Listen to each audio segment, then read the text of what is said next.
The Most Shameless Women on Paternity Court. De l'infidélité en série aux révélations inattendues, chaque affaire se déroule sous l'œil attentif d'un juge sans état d'âme. Rejoignez-nous pour plonger dans un réseau de litiges de paternité, où les secrets sont dévoilés et les relations mises à l'épreuve. Préparez-vous à être captivé par des histoires d'amour, de trahison et de recherche de réponses qui peuvent remodeler des vies à jamais. Monsieur McCormick arrive au tribunal de paternité avec une plainte troublante. La femme qu'il croyait être l'amour de sa vie s'est révélée être une infidèle en série.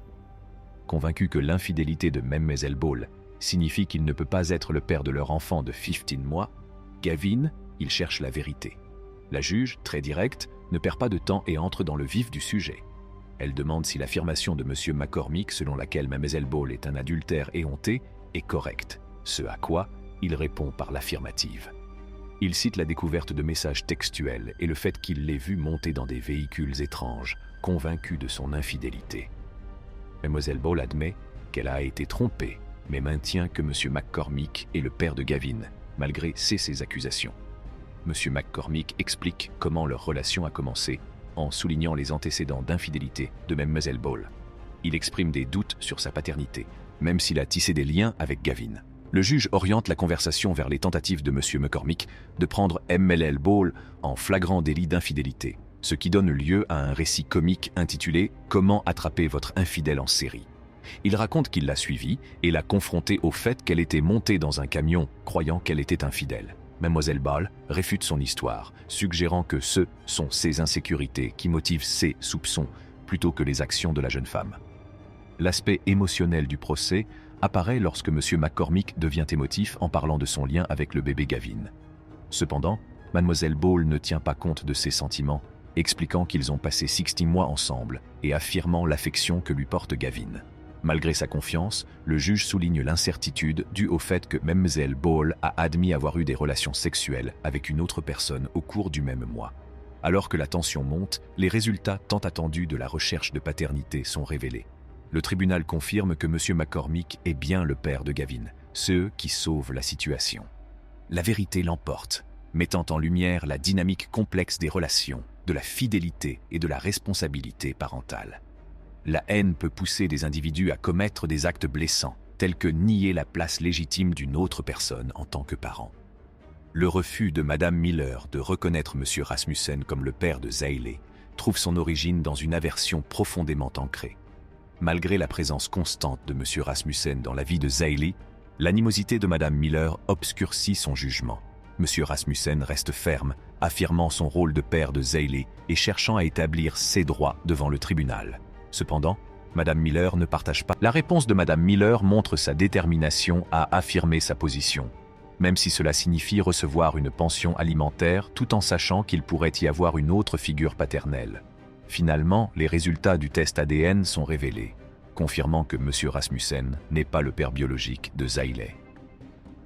Le verdict du tribunal marque un tournant. Même à la lumière de ce résultat, le dévouement de M. Rasmussen en tant que père compatissant transparaît. Les paroles du juge font écho au sentiment que, malgré la vérité, l'audace de Mme Miller d'attendre un soutien continu de la part de quelqu'un qui n'est pas le père biologique est digne d'intérêt, en particulier lorsqu'il y a un autre père possible impliqué. Préparez-vous à une course effrénée, car l'affaire suivante prend un tour tortueux dans le royaume des doutes de paternité.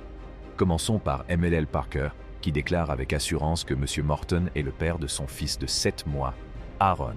Elle prétend que la petite amie actuelle de M. Morton, Sharona, l'a influencé pour qu'il nie sa paternité en raison de sa propre incapacité à concevoir un enfant avec lui. Mlle Parker réclame 2-0 pour $7 d'arriérés de frais de garde d'enfant. Cependant, M. Morton a sa propre version des faits, que Mlle Parker s'empresse de démentir.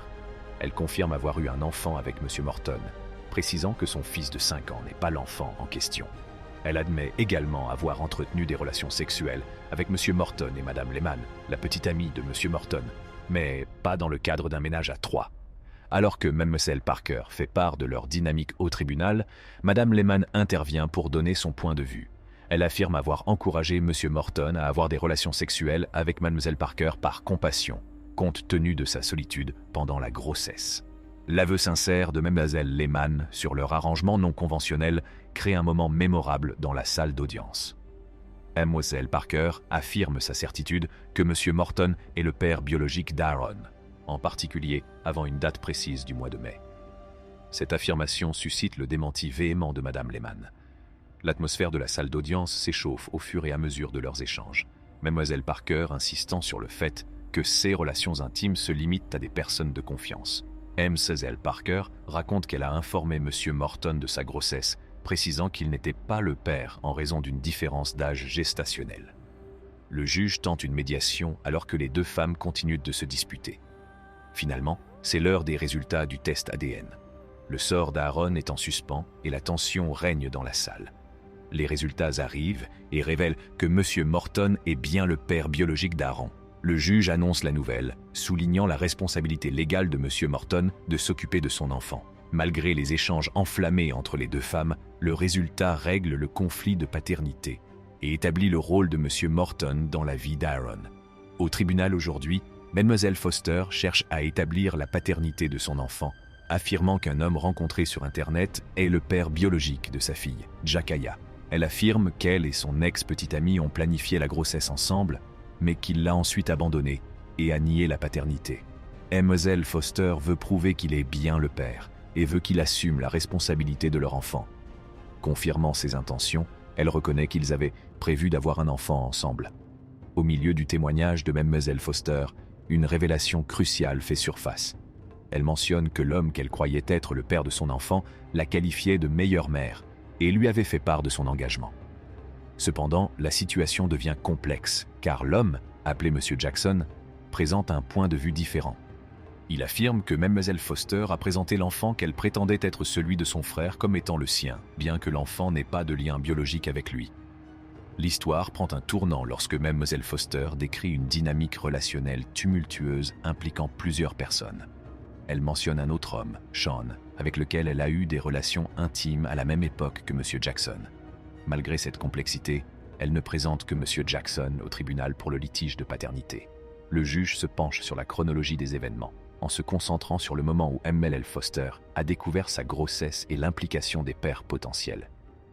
M. Jackson souligne qu'il était absent la plupart du temps, mais Mlle Foster insiste sur le fait que leurs relations intimes se sont poursuivies régulièrement. Cependant, l'attention de la Cour se porte sur l'implication limitée de M. Jackson avec l'enfant et son désir de faire partie de sa vie. Il exprime sa frustration de ne pas avoir la possibilité de voir sa fille biologique présumée. Pour certaines parties, conclut l'affaire avec un mélange d'émotions et de réflexions sur l'importance de connaître le véritable parent biologique. Ces affaires ont bouleversé nos esprits. Que pensez-vous de tout cela ? Faites-le nous savoir dans la section des commentaires ci-dessous. Et si vous avez aimé cette vidéo, donnez-lui un grand coup de pouce et partagez-la avec vos amis et votre famille. Pour d'autres vidéos révélatrices de vérité, abonnez-vous à notre chaîne.